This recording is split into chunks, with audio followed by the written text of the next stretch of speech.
Okay, so this is my TED Talk, and my name is right there, so I don't really need to say it.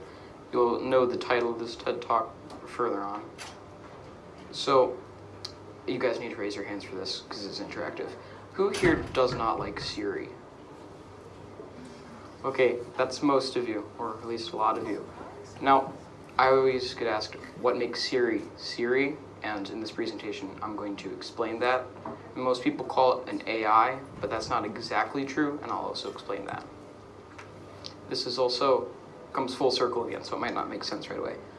In the 1900s, some famous dude made an AI that was designed to play Tetris, well, video games, and was also told to play Tetris during these tests, but it didn't know that placing the blocks in certain orders affected the future placements.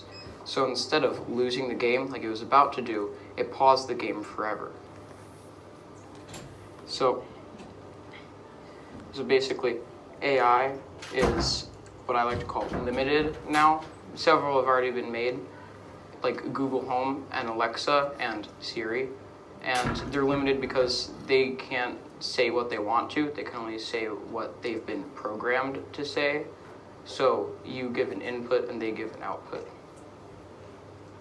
So I was talking with my cousin, and he was telling me that if the brain had a storage capacity, it would just be about 500 gigabytes of data. And I thought this was odd because it's your brain. It's the most complex organ that is likely on the planet. But then he told me that, like AI, the brain also has a lot of processing ability. But unlike AI has a lot of memory as well.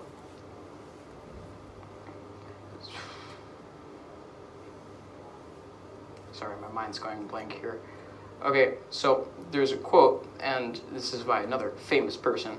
He said, "The best way not to lose is not to play." And what they mean by this is that if we don't want to risk problems that AI causes, we shouldn't make AI in the first place. So, if AI did exist, we would likely have technology that we're unable to have in the next 1,000 to million years. Like, you would have your blood cells replaced with tiny robots that would allow you to run for 10 minutes straight without taking a breath. And it would likely end world hunger and start world peace, as well as ending war. So, one problem would be you'd have to make rules for this AI because it can pretty much do whatever it wants.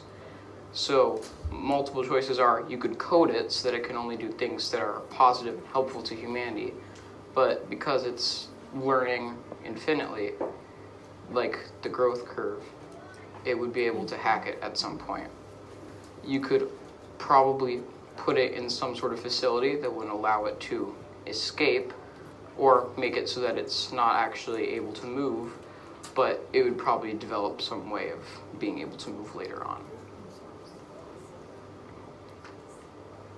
Okay, so I want you to end this presentation with thinking about what would you do if you were an AI that was all-powerful? What would you do if you had the ability to do anything that you wanted to? Would you help humanity, or would you leave in search of whatever you want?